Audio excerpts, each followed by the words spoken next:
الحمدللہ رب العالمین الصلاۃ والسلام علی خاتم النبیین اما بعد اعوذ باللہ من الشیطان الرجیم بسم اللہ الرحمن الرحیم۔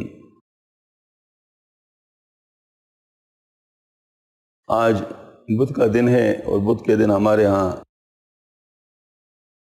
حضرت مجدد الفسانی رحمۃ اللہ علیہ ان کے مبارک مکتوبات شریف کا درس ہوتا ہے۔ اللہ جل شانہ اس سے ہمیں بہت زیادہ فائدہ پہنچا ہے، چونکہ حضرت کے مکتوبات شریف کے دروس تو مکمل ہو گئے ہیں، اب ان کے تعلیمات جو ان دروس سے ان مکتوبات شریف سے ہمارے پاس پہنچے ہوئے ہیں ان کو ہم باری باری الحمدللہ بیان کر رہے ہیں۔ بہت بڑا حصہ جو حضرت کے مکتوبات شریف پہ چھایا ہوا ہے وہ ہے سنت کی اتباع کی ترغیب اور بدعت سے اجتناب کی ترغیب۔ یہ بہت زیادہ حضرت فرمایا کرتے تھے اور واقعتاً یہ حضرت کے طریقے کا لب لباب بھی ہے، مقصد بھی ہے، اور حضرت کے ہاں یہ ذریعہ بھی ہے۔ اللہ ذریعہ اس طرح ہے کہ اس پر استقامت کے ساتھ اور جزم کے ساتھ اور عزیمت کے ساتھ عمل یہ مطلوب ہے نقشبندی سلسلے میں، اور جو ان چیزوں پر عمل کرتا ہے تو آگے اس کے لیے راستے کھلتے ہیں اور باقی سنتوں پر ان کو عمل کی توفیق ہوتی ہے، اور اس طریقے سے ان کو ماشاءاللہ دین پر چلنے پر استقامت نصیب ہوتی ہے۔ تو حضرت فرماتے ہیں مکتوب نمبر 87 میں، ایک نصیحت جو سعادت مند دوستوں کے لیے وہ سنت سنیہ علی صاحبۃ الصلاۃ والسلام و تحیہ کی اتباع اور بدعت ناپسندیدہ سے اجتناب کرنا ہے، اور جو شخص سنتوں میں سے کسی سنت کو جس پر عمل کرنا متروک ہو گیا ہو زندہ کرے گا اس کے لیے 100 شہیدوں کا ثواب ہے۔ تو پھر خود اندازہ کرے کہ جو شخص فرائض میں سے کسی فرض کو یا واجبات میں سے کسی واجب کو زندہ کرے گا تو اس کو کس قدر ثواب ملے گا۔ پس نماز میں تعدیل ارکان کو اطمینان سے ادا کرنا جو اکثر علماء حنفیہ کے نزدیک واجب ہے اور امام یوسف رحمۃ اللہ امام شافعی رحمۃ اللہ کے نزدیک فرض ہے، اور بعض علماء حنفیہ کے نزدیک سنت ہے، اکثر لوگوں نے اس امر کو ترک کر دیا ہے۔ اس ایک عمل کا زندہ اور جاری رکھنا فی سبیل اللہ 100 شہیدوں کے ثواب سے زیادہ ہوگا۔ باقی حکام شریعہ یعنی حلال و حرام مکروہ کو بھی اسی پر قیاس کرنا چاہیے۔ علماء نے فرمایا کہ ایک دمڑی اس شخص کو واپس دے دینا جس سے غیر شرعی طریقے سے ظلم پر وہ حاصل کیا گیا ہو تو 100 درہم صدقہ کرنے سے بہتر ہے۔ نیز علماء کرام نے ارشاد فرمایا اگر کسی شخص کے نیک عمل پیغمبر کے عملوں کے مانند ہو اور اس پر کسی شخص کی آدھی دمڑی جتنا حق باقی رہے گا تو شخص کو اس وقت تک بحث میں نہیں لے جایا جائے گا جب تک اس دمڑی کو ادا نہیں کرے گا۔ غرض اپنے ظاہر کو احکام شریعت سے آراستہ کر کے باطن کی طرف توجہ کرنی چاہیے تاکہ غفلت کے ساتھ آلودگی نہ رہے، اور باطن کی امداد کے بغیر احکام شریعت سے آراستہ ہونا مشکل ہے۔ علماء کرام فتویٰ دیتے اور اللہ کام کرتے ہیں، لیکن کتنے خوبصورتی کے ساتھ بات فرمائیے، علماء کرام فتویٰ دیتے ہیں اور اہل اللہ کام کرتے ہیں، یعنی یوں سمجھ لیجیے کہ فتویٰ کا تعلق علم سے، فتویٰ کا تعلق علم سے، اور کام ظاہر عملی کام، تو کام سیکھنا اہل اللہ سے ہوتا ہے، اور جو ہے نا جائز ناجائز حلال و حرام کا پتہ کرنا علماء سے ہوتا ہے۔ بس اگر کوئی خود عالم عمل نہ کرے تو اس کو علم کا اجر ملے گا، عمل کا نہیں، بلکہ وہ علم اس کے اوپر حجت ہو جائے گا۔ تو جو شخص بھی صرف علم کو لیتا ہے اور عمل کو نہیں لیتا، یا علم کا ذریعہ حاصل کرتا ہے عمل کا ذریعہ حاصل نہیں کرتا، تو پھر اس طرح خسارے میں رہتا ہے۔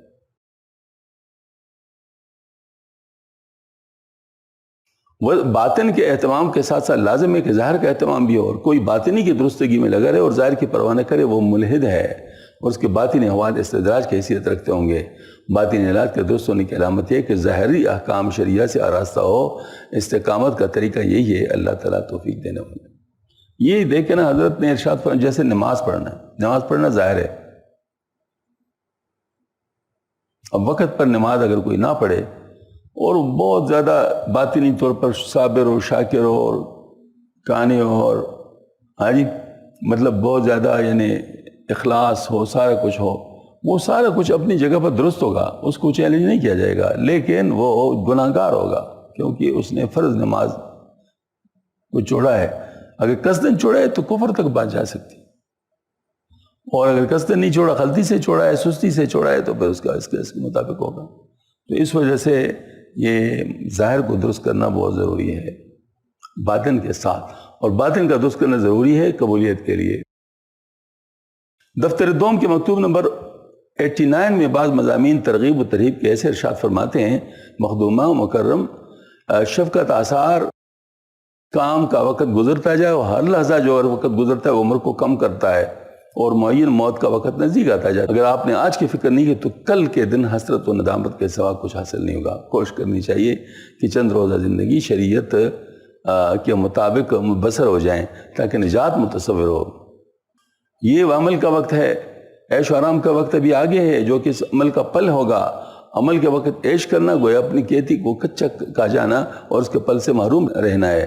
زیادہ لکھنا موجب تکلیف ہے، خدا کرے کہ آپ کو ظاہری و باطنی دولت حاصل ہو جائے۔ حضرت اس میں گویا کہ نصیحت فرما رہے ہیں کہ بھائی وقت بالکل گزر رہا ہے، یعنی اس میں پکی باتیں ہیں، اس کے اندر کوئی اختلاف کی گنجائش ہی نہیں ہے۔ کوئی پاگل سے پاگل اور جاہل سے جاہل آدمی بھی جانتا ہے کہ وقت جا رہا ہے، وقت کڑا نہیں ہو سکتا، کسی کے لیے وقت انتظار نہیں کرتا۔ عصر کا وقت آ گیا تو کوئی اس کو استعمال کرے نہ کرے مغرب ہوگا، مغرب کا وقت آئے گا تو کوئی اس کو استعمال کرے نہ کرے عشاء تو ہوگا، تو وقت تو جا رہا ہے۔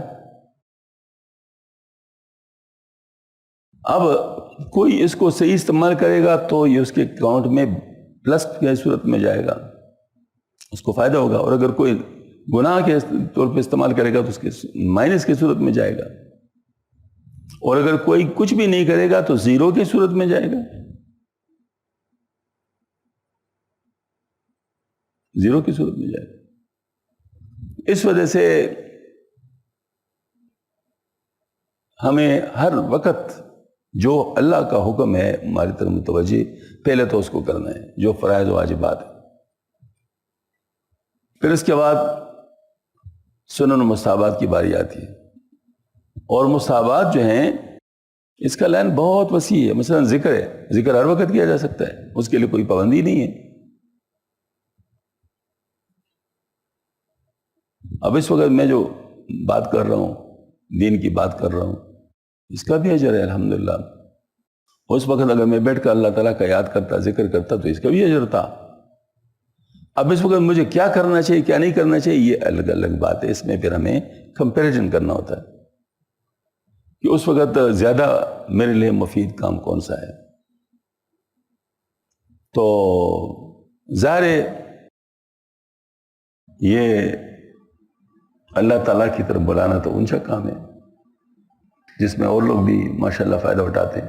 تو اس وقت میں اگر ذکر کے لیے بیٹھ جاؤں یہ نہیں کروں گا تو وہ ہے کہ میں نے زیادہ اہم کام کو چھوڑا ہے، اور اس سے دوسرے جو انفرادی کام ہے اس کو لیا ہے، جو اجتماعی کام ہے اس کو چھوڑ دیا۔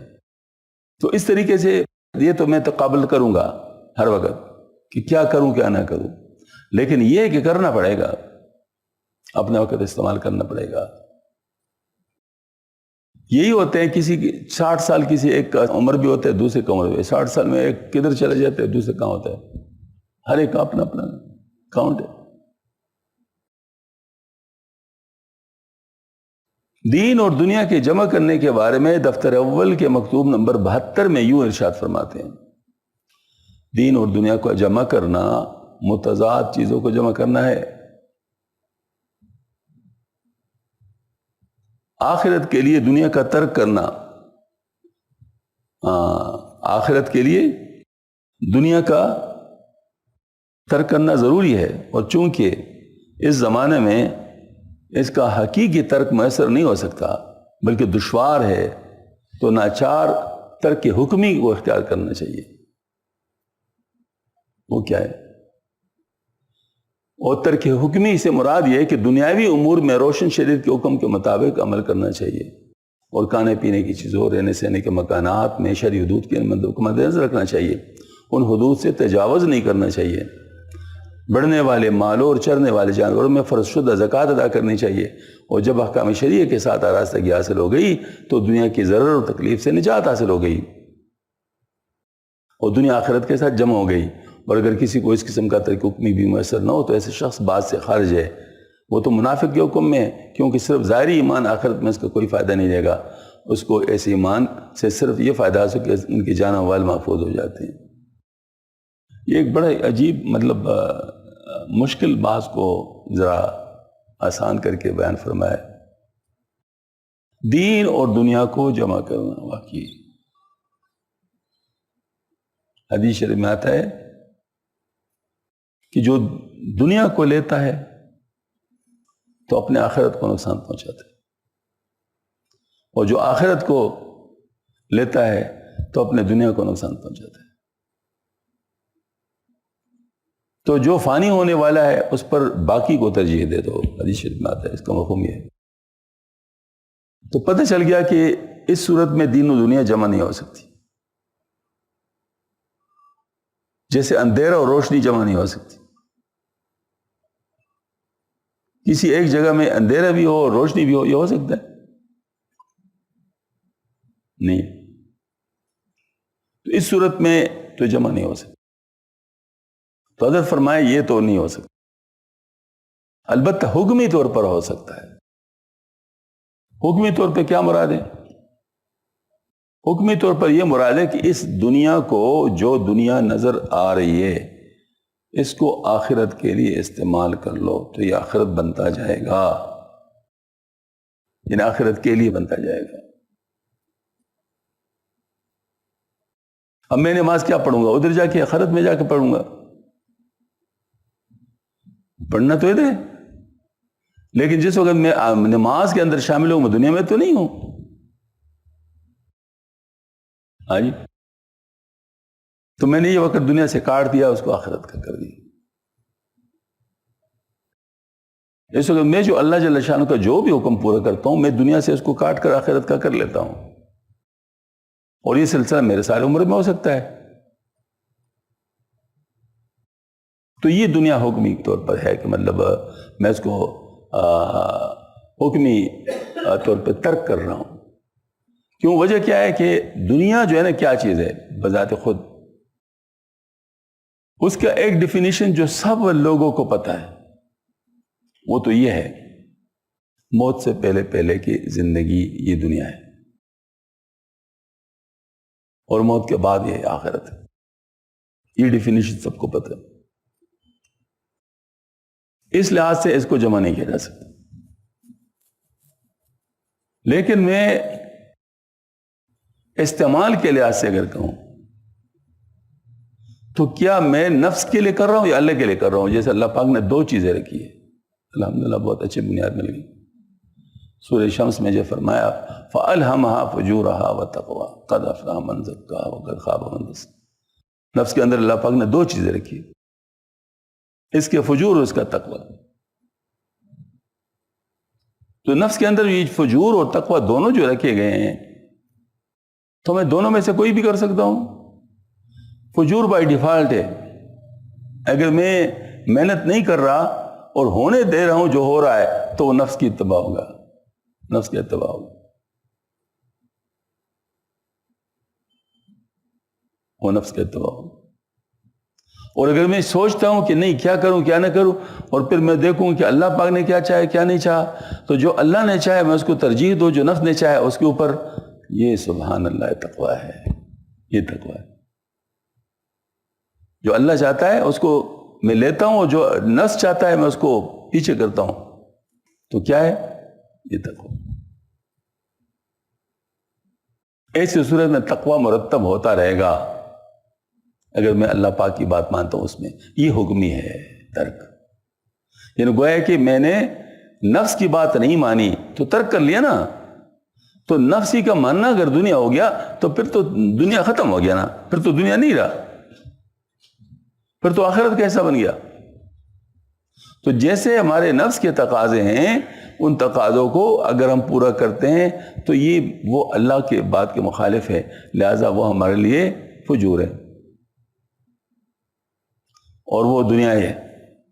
لیکن اگر ہم نفس کے تقاضوں کو دبا دیں اور ہم اللہ پاک کے چاہت کو ترجیح دیں تو یہ تقوی ہے اور یہ ہمارے لیے خیر بنے گا، حسنات بنے گا، آخرت کا ذریعہ بنے گا۔ یہ ہے حکمی طور پر دنیا کو ترک کرنا۔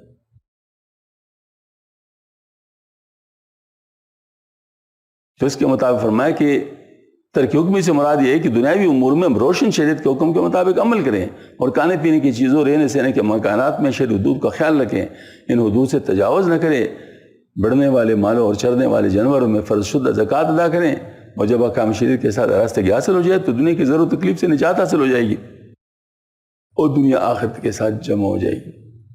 اور اگر کسی کو اس قسم کے ترک حکمی بھی میسر نہ ہو تو ایسے شخص بات سے خارج ہے، وہ تو منافق کے حکم ہے، کیونکہ صرف ظاہری ایمان آخرت میں اس کو کوئی فائدہ نہیں دے گا، اس کو ایسی ایمان کا صرف فائدہ اتنا ہوگا کہ ان کی جان و مال محفوظ ہو جائے گا۔ یعنی اگر کوئی اللہ کا حکم نہیں مان رہا، صرف ایمان کی بات کر رہا ہے، تو یہ جو ہے نا مطلب یہ ہے کہ حضرت فرما رہے ہیں کہ جو ظاہری ایمان ہے یعنی باطنی طور پر یہ اس کا انکار کر رہا ہے تو پھر تو یہ منافقت والی بات ہو جائے گی۔ البتہ یہ ہے کہ چونکہ ظاہری طور پر مومن ہے، لہذا ان کے مالوں کو نہیں چھینا جائے گا، اس کے جنازہ پڑھا جائے گا، اس کو مطلب اس کے ساتھ معاملات مسلمانوں کے ہوں گے۔ اس طرح دفتر اول کے مکتوب نمبر 73 میں مزید فرماتے ہیں، اے فرزند، دنیا آزمائش اور امتحان کی جگہ ہے، اس کے ظاہر کو طرح طرح کے باطل آرائش سے ملمع و آراستہ کیا گیا ہے، اس کی صورت کو وہمی خط و خال اور زلف و رخسار سے پیراستہ کیا گیا ہے، دیکھنے میں شیروں تر تازہ نظر آئے گی لیکن حقیقت میں اثر لگا وہ مردار مکھیوں کیڑوں سے بری ہوئی کوڑی، یعنی کوڑ ڈالنے کی جگہ، اور پانی کی طرح نظر آنے والے سراب اور زہر کی مانند لشکر ہوگا۔ اس کا باطن سراسر خراب و ابتر ہے، اس قدر گندے کے باوجود اپنے اہل یعنی دنیا داروں کے ساتھ اس کا معاملہ اس سے بھی بدتر ہے جو بیان ہو سکے۔ اس دنیا کا فریفتہ اور دیوانہ جادو کا مارا ہوتا ہے، اس کا گرفتار مجنون فریب خوردہ ہوتا ہے، اور جو اس کے ظاہر پر فریفتہ ہو کر دائمی خسارے کے داغ سے داردار ہوا، اور جس نے اس کی شیرین و تازگی پر نظر کی دائمی شرمندگی کی نصیب میں آئی۔ سرور کائنات صلی اللہ علیہ وسلم نے فرمایا، مت دنیا والآخرہ الا ضرتان ان وزید احدہما سخطت الاخرى، دنیا آخرت دونوں آپس میں سوکنے، یعنی ایک مرد کی نکاح میں دو عورتوں کی مانند ہے، ان دونوں میں سے ایک اگر راضی ہوگی تو دوسری ناراض، پر جس نے دنیا کو راضی کیا آخرت سے ناراض ہو گئی، ناچار و آخرت سے بے نصیب ہو گیا۔ اعاذنا اللہ سبحانہ وإیاکم من محبتها و محبت اہلها، حق تعالی ہمیں اور آپ کو دنیا اور اہل دنیا کی محبت سے بچائے۔ اے فرزند، کیا تو جانتا ہے کہ دنیا کیا چیز ہے؟ دنیا وہی ہے جو تجھے حق سبحانہ تعالیٰ سے دور کر دے، بس بیوی بچے مال و جاریہ سے دولا بولا مشغول ہونے سب دنیا میں داخل ہے، جبکہ یہ چیزیں اللہ تعالیٰ کی یاد سے غافل کر دیں، اور وہ علوم بھی جو آخرت میں کام نہ آئے وہ بھی سب دنیا میں داخل ہے۔ اگر علم نجوم و منطق و ہندسہ و حساب وغیرہ بھی بے فائدہ علوم کارآمد ہوتے تو سب فلاسفہ اہل نجات میں ہوتے۔ آپ سے سب نے فرمایا، علامت اعراض تعالیٰ عن العبد اشتغالی بما لا یعنی ہے، بندہ کا بے فائدہ فضول کام مشغول ہونا اللہ تعالیٰ کی اس سے روگردانی ان منہ پھیر لینے کی علامت ہے۔ یہ چیز جو ہے نا مطلب حضرت نے ایک تو دنیا اور آخرت کے ڈیفینیشن ہمیں بتائی، نجات کا ذریعہ بتایا کہ ترک کرنا ہے۔ ترک حقیقت میں تو نہیں ہو سکتا لیکن حکمی طور پہ ہو سکتا ہے۔ حکمی طور پر ترک ہونے کا مطلب یہ ہے کہ اس کے تقاضے پہ عمل نہ کرے، اس کے تقاضے پہ عمل نہ کرے اور پوری زندگی اسی طرح گزارے۔ پھر یہ کہ جو دنیا کے پیچھے چلتا ہے، حضرت نے اس کا جو وہ بتایا، انجام بتایا، وہ خسارے کا بتایا۔ کمال کی بات یہ ہے کہ دنیا میں بھی وفاداری نہیں کرتی، یہ دنیا میں بھی وفاداری نہیں کرتی۔ اس کی وجہ ہے جو لوگ دنیا کے پیچھے ہیں، دیکھیں نا، الدنیا جیفت و طالبوہا کلاب، حدیث شریف آتا ہے، دنیا مردار ہے اور اس کے طلب کرنے والے کتے ہیں۔ اب جیفہ جو ہوگی ایک ہوگی تو 100 کتے ہوں تو وہ کتے ایک دوسرے کے ساتھ مخلص ہوں گے، وہ ایک دوسرے کو کاٹ کھائیں گے، چاہیں گے کہ مطلب مجھے مل جائے سارا۔ تو لہٰذا جو دنیا دار ہے وہ دنیا سے بھی سکھ میں نہیں ہے، جو اس سے جتنا دور ہے اتنا زیادہ سکھی ہے. جو اس سے جتنا دور ہے وہ اتنا زیادہ سکھی ہے. کیونکہ دنیا جو ہے یہ ایسی چیز ہے کہ ایک تو باقی رہنے والی نہیں ہے، ختم ہونے والی ہے. اور دوسری بات یہ ہے کہ دنیا دار کبھی کسی اور کے ساتھ مخلص نہیں ہو سکتا، کیونکہ دنیا دار خود دنیا دار ہوتا ہے، وہ دنیا چاہتا ہے. ایک دفعہ ایسا ہوا تو ایک بزرگ کے پاس ایک شخص آیا اور انہوں نے بہت خطیر رقم ان کو پیش کی. صاحب اس نے کہا کہ آپ قبول فرمائے اور آپ کسی مستحق کو دے سکتے ہیں، یہ بتائیں. وہ سمجھتا ہے کہ میرے لیے دعا کرے گا، میرا شکریہ ادا کرے گا. میں نے فرمایا کہ کیا آپ اپنے مال کو بڑھانا چاہتے ہیں؟ تو سمجھا کہ شاید میرے لیے کوئی دعا کرنا چاہتے ہیں. کہا جی ہاں. تو میں آپ ہی سب سے زیادہ مستحق ہیں، ان کو واپس کر دیں، کیونکہ ابھی تک آپ کے دل سے یہ چیز نکلی نہیں ہے تو آپ بھی اس کے محتاج ہیں، لہٰذا یہ آپ لے رہے. تو اس کا مطلب ہے کہ جو دنیا ہے نا، یہ جو بھی اس کا طالب ہے وہ کتے کی خصلت والا ہے. حدیث شریف سے میں تو یہی آتا ہے، وہ کتے کی خصلت والا ہے. اور جو دنیا میں رہ کر دنیا سے منہ موڑے ہوئے ہے اور دوسروں کے لیے اس کو استعمال کر رہا ہے تو فرشتوں کی خصلت والا ہے. مطلب ہے کہ وہ اپنے آپ کو اس سے بچا رہا ہے. ایثار جس کو ہم کہتے ہیں، ایثار. جس صحابہ کرام ایثار کرتے تھے، خود پیاسے تھے دوسروں کو پلایا، خود بھوکے ہوتے تھے دوسروں کو کھلایا، تو ایثار کرتے تھے. تو ظاہر فرشتوں کے صفات والے تھے، کیونکہ فرشتوں کو کھانے پینے کی ضرورت نہیں ہوتی، تو ان کو ضرورت ہوتی لیکن وہ اپنے اوپر اتنا زیادہ کنٹرول تھا کہ اپنے آپ پر دوسروں کو ترجیح دیتے تھے. تو یہ ہے کہ دنیا کبھی کسی سے راضی نہیں ہوتی. جتنی زیادہ خوبصورت ہوگی اتنی زیادہ نقصان دہ ہوگی.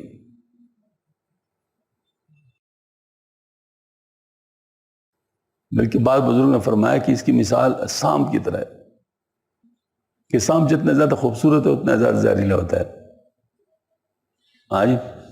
تو یہ ہے کہ ظاہر ڈس ہی لیتا ہے.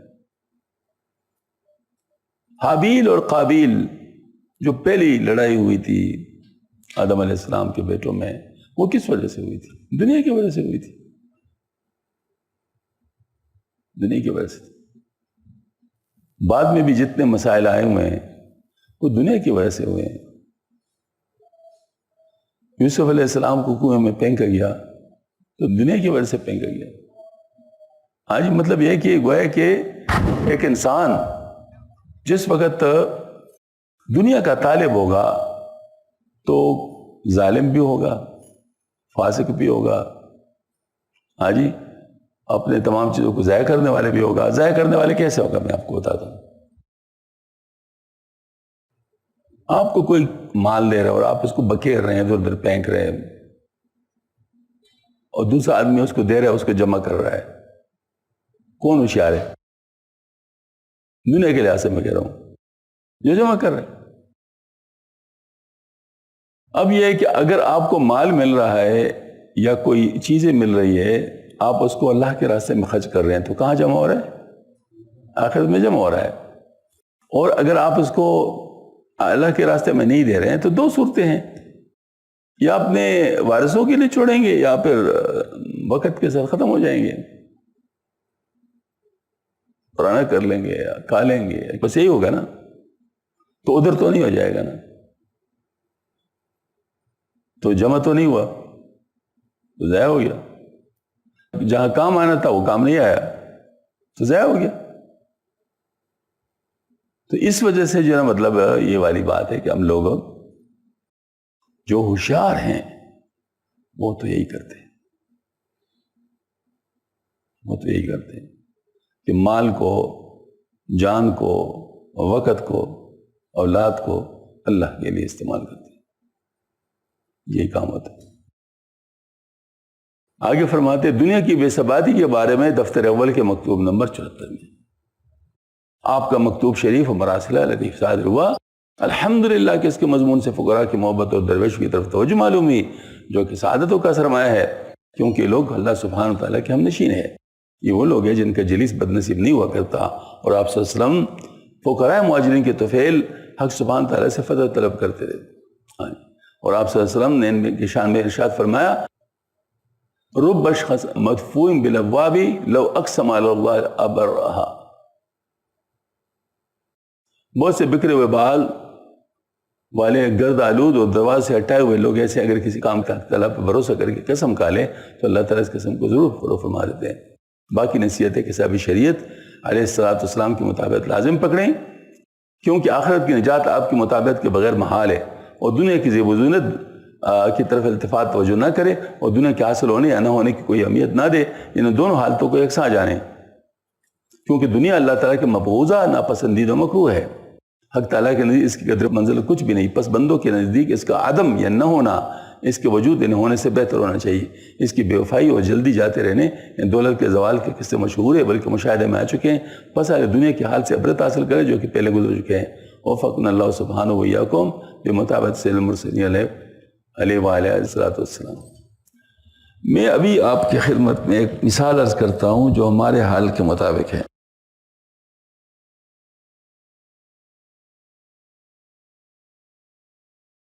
ذرا ایک سٹیپ میں پیچھے آتا ہوں سمجھنے کے لحاظ سے پیچھے آتا ہوں. ایک سٹیپ یہ ہے کہ یہ دنیا،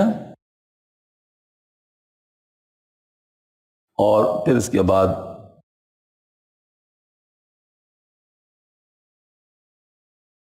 مطلب یہ کہ ایک سٹیپ یہ ہے کہ میں ادھر ہوں اور آخرت میں جاؤں گا. تو ادھر کی چیز کا مقابلہ میں کر رہا ہوں آخرت کے ساتھ. ایک تو یہ آپ ذہن میں رکھیں. دوسرا یہ کہ یہاں ایک اپنا مستقل گھر جس میں میں رہتا ہوں،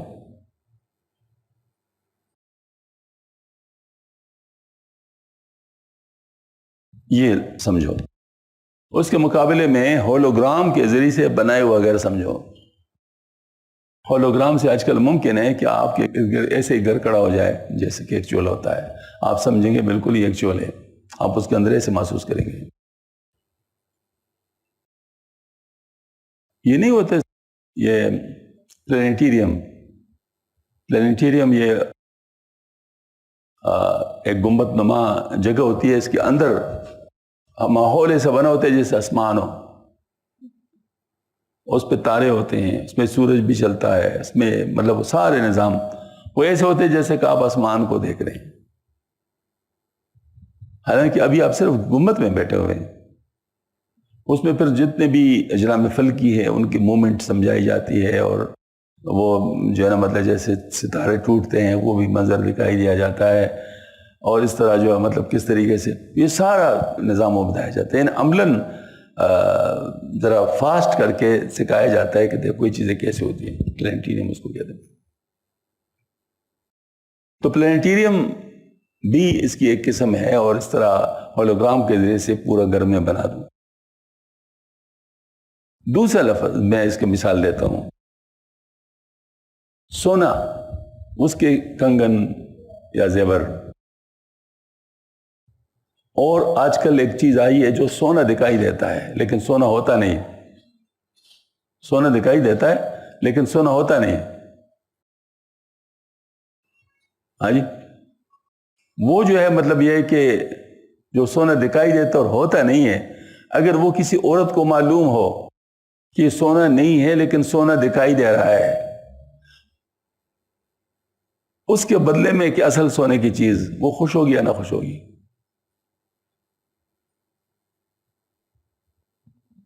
ہمارے پشتوں میں اس کے لیے نام ہی ایسا رکھا گیا ہے. ایسے زیورات کے لیے نام ہی ایسا رکھا گیا ہے. دناوی مور خپا اور دالک مور خوشحالہ. ان زیورات کا نام یہی ہے کہ دلہن کی ماں ناراض اور لڑکے کی ماں خوش. ان زیورات کا نام یہ رکھا ہے. میں نے اور تو سنا, میں حیران ہو گیا, میں نے زبردست چیز ہے. کیونکہ لڑکے کی ماں اس لیے خوشی کے پیسے نہیں جا رہے ہیں, سارے سستے ہوتے ہیں. اور لڑکی کی ماں جب اس کو پتہ ہوتا ہے کہ یہ زیور ہیں, تو بے شک لوگوں کو پتہ نہیں ہوتا, لیکن وہ بیچاری غم کے مارے گلی جا رہی ہوتی ہے. لوگ اس کی بڑی تعریف کرتے ہیں کہ کیسے اچھا زیور ہے اور یہ اور وہ ہے, کیوں اس میں بالکل فرق نہیں محسوس ہوتا. پیور سونے کا نظر آتا ہے, بلکہ شاید پیور سونے سے بھی کچھ زیادہ اچھا خوبصورت نظر آتا ہو. ہاں جی. لیکن لڑکے کی ماں خفا, اور دلہن کو بھی پتہ ہو تو وہ بیچاری, بلکہ بات دلہن تو پہنتی نہیں ہے. جب ان کو پتہ ہوتا ہے کہ یہ ایسا ہے تو غم کے مارے پہنتی نہیں ہے. یہ میں آپ کو ایکچوئل واقعات بتا رہا ہوں. اب بس جو چیز ہے نا جس کو ہم دنیا کہتے ہیں, یہ وہی ہے. آخرت کے مقابلے میں ایسی ہے بس کہ جو اس کی حقیقت سے آگاہ ہو, کیا وہ اس کے ساتھ محبت کر سکتا ہے؟ حقیقت سے آگاہ نہ ہونا ٹھیک ہے, اوکے, پاگل ہے, آگاہ نہیں ہے, مسٹیک ہے جی, بچہ ہے, آگاہ نہیں ہے, خواب میں آگاہ نہیں, اس پر شریعت کا حکم ہی نہیں ہے. ان تینوں پر ہے, ان تینوں پر شریعت کا حکم ہی نافذ نہیں ہوتا, کیونکہ حقیقت کو جان نہیں سکتے. لیکن اس کے علاوہ جو صحیح سوچ فکر والا شخص ہے, اس کے اوپر اللہ کا حکم نافذ ہے, وہ جو اس سے آگاہ ہے اور پھر بھی اس کے ساتھ چھپ کے, تو ہم کہیں گے یہ پاگل تو نظر نہیں آتا, لیکن حقیقی پاگل یہی ہے. پاگل نظر نہیں آتا, نظر یہ ٹھیک ٹھاک آتا ہے, لیکن ہے پاگل. نفسیاتی ماہرین کا ایک مقولہ ہے, نفسیاتی ماہرین کا ایک مقولہ ہے, سائیکارٹسٹ کا, کہ جس کو پاگل دیکھو نا,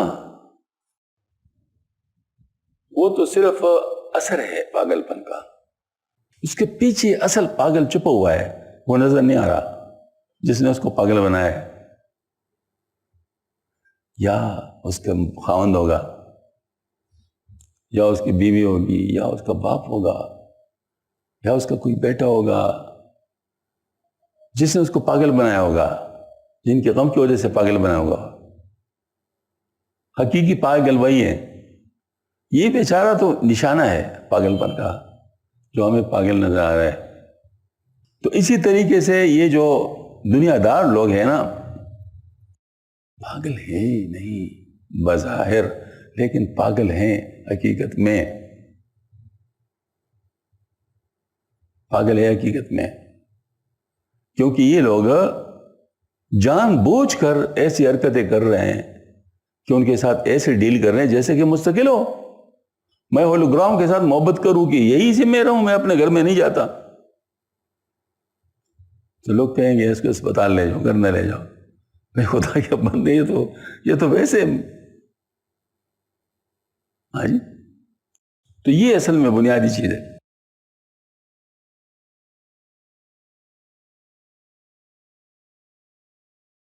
یہ میری چھوٹی بچی تھی میرے ساتھ جرمنی میں, مجھ سے جو سیکریٹری تھی آفس کی, اس نے پوچھا کہ آپ بچوں کے لیے کیا کھلونے رکھے ہوئے ہیں, کیا کھلونے رکھے ہوئے ہیں, کیونکہ وہ جانتی تھی کہ ہر چیز کو نہیں کرتا. ہاں جی, تو کھلونے آپ نے کیا رکھے ہوئے ہیں؟ میں نے کہا وہ نیچرل کھیلنا جانتی ہے, نیچرل کھیل کھیلتی. تو یہ کیا ہوتا ہے نیچرل کھیل کیسا ہوتا ہے؟ ہاں جی. میں نے کہا وہ جب والدہ کو دیکھتی ہے کہ کپڑے دھوتی ہے, تو کپڑوں کو خوش کرنے کے لیے جیسے وہ ڈالتی ہے, تو پھر وہ بھی اس طرح کپڑوں کو اپنے طور پر اس طرح جیسے دھو رہی ہوں. ہاں جی, وہ دھو کے پھر اس کو لٹکا دیتے, ان کے نیچے برتن بھی رکھ لیتے کہ وہ پانی نہ ٹپ کے قالین خراب نہ ہو, اس طرح وہ سارا انتظام کر لیتی. اس طرح بہت ساری چیزوں میں بالکل یہی کرتے ہیں. ہانڈی وغیرہ بھی اس طرح بناتی ہے, پھر کھلاتی بھی ہے, کھاتی بھی ہے, سارا کچھ. تو کہتے میں تو اس کے ساتھ ضرور ملوں گی، یہ تو بہت انٹرسٹنگ بچی ہے، میں تو اس کے ساتھ ضرور ملوں گی۔ تو پھر وہ آئی تھی ہمارے گھر اور ان کے ساتھ ملی تھی۔ تو مطلب میرا یہ ہے کہ اب یہ ہے کہ یہ بچی ہے تو بچی کے ساتھ یہ چیز اچھی لگتی ہے، لیکن بڑا اگر اس طرح کر لے تو کیسے نظر آئے گا مجھے بتاؤ؟ اگر بڑا بھی یہ کام کرے تو وہ کیسے نظر آئے گا؟ پاگل ہوگا۔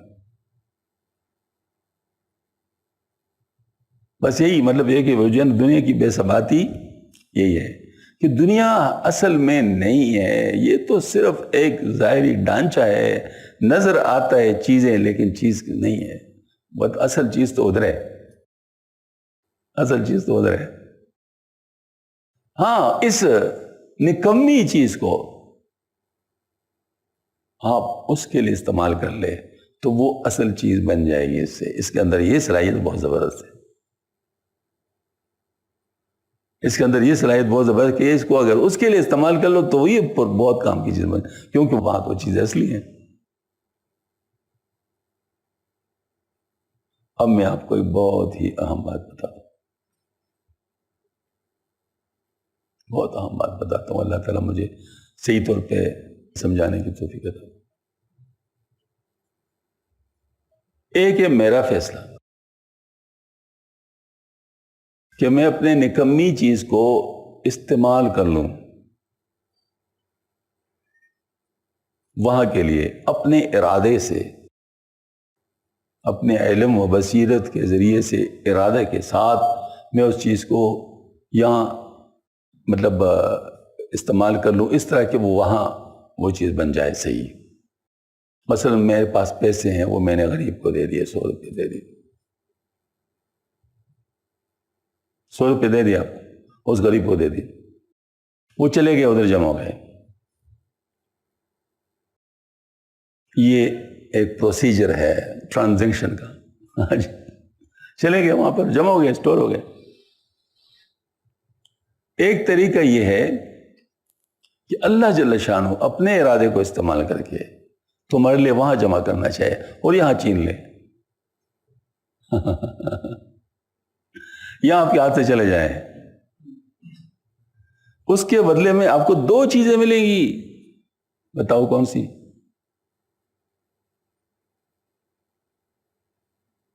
اس کے بدلے میں آپ کو 2 چیزیں ملیں گی، دنیا میں تکلیف اور آخرت میں اجر، ہے نا؟ کنفرم بات ہے، دنیا میں تکلیف، جو چیز انسان کے ہاتھ سے جائے تکلیف تو ہوگی، اس سے انکار تو نہیں، اب عالم دنیا میں ہے، آخرت میں تو نہیں ہے، تو تکلیف تو آخرت میں نہیں ہے، دنیا میں تو ہے، تو لہٰذا دنیا میں تکلیف آپ کو ملے گی، لیکن اس تکلیف پر جب آپ صبر کریں گے تو وہ آپ کے لیے آخرت میں اجر بن جائے گا۔ اب ٹرانزیکشن کی صورت بدل گئی، پیسے جمع کرنے والے آپ نہیں ہوئے، کون جمع کرنے والے ہوئے؟ اللہ تعالیٰ ہو گئے۔ آپ نے کیا کیا؟ آپ نے مان لیا کہ اللہ نے جو کیا ٹھیک کیا ہے، یہ صبر ہے، تو اس کے مقابلے میں وہاں پر اجر ہے، پہنچ گئے جی۔ اگر یہ معاملہ درمیان والا ہے نا، صبر والا، یہ آپ نہ کر سکے، ٹرانزیکشن مکمل نہیں ہوگی، ٹھیک ہے نا؟ ٹرانزیکشن ہوا چاہتا تھا لیکن مکمل نہیں ہوا، کیونکہ آپ کے ذمہ جو کام تھا آپ نے نہیں کیا۔ اب ہوشیاری کا تقاضا کیا ہوگا؟ آپ کے ہاتھ سے مال چلا گیا، اب آپ کے پاس 2 صورتیں ہیں، بے صبری اور صبر، بے صبری اور صبر۔ تو آپ بے صبری بھی کر سکتے، صبر بھی کر سکتے۔ بے صبری سے آپ کا یہ مال بھی چلا گیا، وہ بھی گیا، اور صبر کے ساتھ آپ کا یہ مال چلا گیا، وہاں چلا گیا، ٹرانزیکشن مکمل ہو گئی۔ عقل کا تقاضا کیا کیا کرنا چاہیے؟ صبر کرنا چاہیے، یعنی جو آپ کے ذمہ کام تھا صرف اس کا فارمیٹ چینج ہو گیا، پہلے آپ اپنے ارادے سے کر رہے تھے، اپنے ارادے سے نہیں کر رہے، اللہ کے ارادے سے کر رہے۔ اس وجہ سے اللہ کے ارادے والی چیز آپ کے ارادے والی چیز سے بڑھیا ہوگی۔ تو فرماتے ہیں غیر اختیاری مجاہدہ اختیاری مجاہدے سے بہت زیادہ اجر رکھتا ہے۔ سمجھ میں آ گئی نا بات؟ غیر اختیاری مجاہدہ جو ہوتا ہے وہ اختیاری مجاہدے کے مقابلے میں بہت اجر رکھتا ہے۔ یہ میں نے آپ کو ایسی مثال دی جو سب کے سمجھ میں آسانی سے آئے گی انشاءاللہ، لیکن کچھ اس کی ایسی صورتیں بھی ہیں جو سب کی سمجھ میں نہیں آتی، لیکن اس مثال کو ذہن میں رکھتے ہوئے آپ ان کو بھی سمجھ سکتے ہیں۔ مثلا آپ کو بیماری لگ گئی، یہ بھی اللہ کا حکم ہے۔ ایسی بیماری جس میں آپ کی کوئی غفلت کا کوئی دخل نہیں ہے، کوئی بے احتیاطی کا دخل نہیں ہے، اللہ تعالیٰ کی طرف سے آ گیا بس۔ اب جیسے مال آپ کو اللہ نے دیا تھا، اس طرح جان بھی اللہ نے دیا ہوا ہے نا، تو مال میں سے جب اللہ پاک لے لیتا ہے یہاں، تو اسی طریقے سے جان بھی لے سکتا ہے، مطلب جان کا وہ حصہ، مثلا آنکھ لے لے، کان لے لے، کوئی ایک گردہ لے لے، کوئی اور چیز ہے، ورنہ دو لے لیتے تو پورا ہی چلا جائے گا۔ ہاں جی، تو اب یہ ہے کہ اب یہ جو بات ہے کہ اگر انسان اپنی مرضی سے تو نہیں کر سکتا یہ کام، یہ مال کی طرح نہیں ہے، لیکن اگر اللہ چاہے تو کر سکتا ہے۔ تو جب اللہ کرتے آپ اللہ پاک کے کیے پر راضی رہے کہ ہاں اس نے میرا بھلا کیا، اب اس کے بدلے مجھے اجر ملے گا، تو اس کا اجر کچھ بہت ہی زیادہ ہوگا،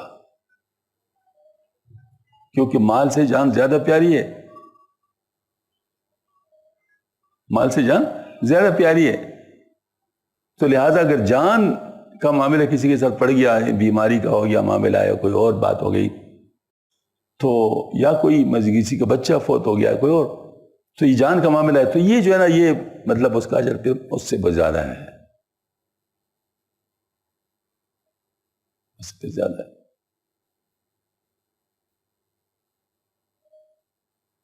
تو یہ جو تکالیف ہے دنیا کی، ان تکالیف کو یوں سمجھ لیجئے آخرت کی ٹرانزیکشن کا ذریعہ سمجھ لو، کہ آخرت میں آپ کی چیزوں کو وہاں بھیجا جا رہا ہے۔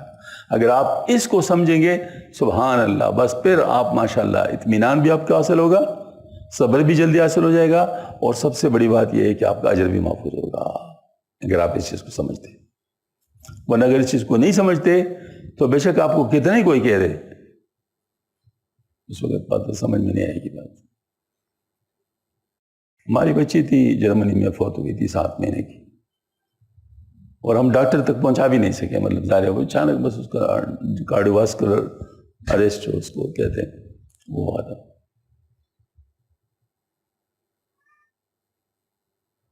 تو پولیس والوں کو بھی وہاں وہ کرنا ہوتا ہے نا، کیونکہ وہ لوگ وہاں تو بڑے بڑے عجیب عجیب واقعات ہوتے ہیں، تو لہٰذا ان کو انفارم کرنا ہوتا ہے، اس سے پہلے خود ڈکلیئر نہیں کرنا ہوتا ہے فوت ہونے کا۔ مجھے وہاں پاکستانی ساتھی نے بتایا کہ آپ کبھی نہ کہتے کہ فوت ہو گئی، پولیس والے ڈاکٹر سے ڈکلیئر کروائیں گے۔ ہاں جی، تو ہم تو ظاہر اس وقت آفیشیل کارروائی میں لگ گئے، لیکن اس وقت میں نے اپنے بیوی سے کہا، میں نے کہا جو کچھ ہونا تھا وہ ہو گیا، واپس تو نہیں آ سکتا، اب چاہے اس پہ صبر کریں اور اجر حاصل کر لیں، چاہے صبر نہ کرے اور اجر کو ضائع کر لے، آپ کی اپنی مرضی۔ ہاں جی، یہ بات میں نے، تو اس نے کہا کہ میں اللہ کے کیے پہ صبر کرتی ہوں، لیکن چونکہ ماں تھی نا، میں تو باپ تھا نا، باپ کے احساسات تو ذرا تھوڑے سے مختلف ہوتے ہیں، ماں کے احساسات تو بہت اولاد کے ساتھ بڑے ہی زیادہ اسٹرانگ ہوتے ہیں، تو وہ ایسی ہلی بالکل، یعنی سوری پورا جسم اس کا ہل گیا کہتے ہوئے کہ میں اللہ کے کیے پہ صبر کروں،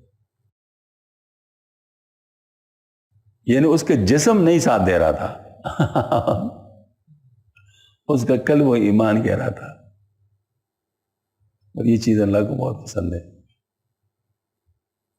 اس میں اللہ تعالیٰ بہت راضی ہوتے ہیں۔ تو یہ چیز جو ہے نا، مطلب یعنی اس وقت جب سانحہ ابھی ابھی ہو چکا ہو، اس وقت کوئی یہ کہہ دے میں اس پر راضی ہوں، انا للہ و انا راجعون، تو پورا پورا اجر پا لیتے ہیں، پورا پورا اجر پا لیتے ہیں۔ یہ میرے ساتھ ایک بچی کی صورت میں بھی ہوا تو والد صاحب کا وفات پر بھی ہوا تھا۔ والد صاحب جو وفات ہوئے تو چونکہ وہ بھی میرے سامنے فوت ہوئے، بھاگتے دوڑتے کچھ نہیں بنا، تو میں نے کہا کہ اب تو ان کے پاس ہی کھڑے ہو جاؤ، کیونکہ ظاہر وہ راستے بند ہو گئے سارے، ڈاکٹر نہیں ہے، کمپاؤنڈر نہیں ہے، ڈاکٹر کے گھر کا پتہ نہیں، کمپاؤنڈر کے گھر کا پتہ نہیں، اسپتال میں ہم تو اس کا پتہ چل گیا کہ بس ابھی ٹائم ہو رہا ہو گیا، مطلب ظاہر ہے اس میں اب راستہ نہیں ہے۔ تو پھر ایک دعا میں نے کی، وہ دعا میں نے قلبی دعا کی تھی، الفاظ کی دعا نہیں تھی۔ اگر الفاظ میں کرتا تو کچھ یوں کرتا، یعنی اگر اس کو میں الفاظ دیتا۔ یہ قلبی دعا ایک لیئر ہوتی ہے، مطلب اس میں ظاہر ہے وہ آپ اس کو ٹرانسلیٹ کر سکتے ہیں اصل چیز کو نہیں بتا سکتے۔ ہاں جی، تو وہ یہ ہے کہ یہ دعا تھی کہ اللہ جو کچھ ہونا تھا وہ ہو گیا، اب تو فیصلہ ہو گیا، اب تو ہو گیا، اب مجھے صبر کی توفیق عطا فرما۔ الفاظ میں اگر میں کہتا تو ایسا کہتا، اور وہ دعا اتنی جلدی قبول ہوئی تھی کہ اتنی جلدی قبول ہوتے دعا میں نے کبھی دیکھی نہیں، اتنی جلدی قبول ہوئی تھی کہ بالکل جیسے کسی کو انجیکشن انستھیزیا کا لگا دیا جائے اور صورتحال بدل جائے۔ اب میرے والد صاحب پڑے ہوئے تھے میرے سامنے فوت، لیکن مجھے یہ ذرہ بر بھی یہ نہیں تھا کہ میرا والد ہے، یعنی ایسا ہوتا تھا جیسے کسی اور کا ہے اور میں صرف ایک انسانی طور پہ ڈیل کر رہا ہوں۔ اتنا صبر اللہ پاک نے دے دیا، یعنی جیسے کسی کو انجیکشن لگا دیا جائے نا، اس قسم کی حالت ہو گئی، حالانکہ اس سے پہلے میں برداشت نہیں کر پا رہا تھا۔ پھر میں گیا ہوں نماز کے لیے، کیونکہ 1:20 پہ فوت ہوئے تھے اور 1:30 بجے نماز تھی پاس ہی مسجد میں، تو میں مسجد میں گیا ہوں، نماز میں نے جماعت کے ساتھ پڑھی ہے۔ اور آپ تصور کر لیں اس وقت کوئی، ہاں جی، مطلب عام حالات میں بڑا مشکل ہے۔ اچھا، نماز جماعت کے ساتھ پڑھی، باقاعدہ والد صاحب کے لیے دعا کا اعلان کروا دیا، اور سب نے میرے لیے دعا کی، میں نے میرے والد صاحب کے لیے۔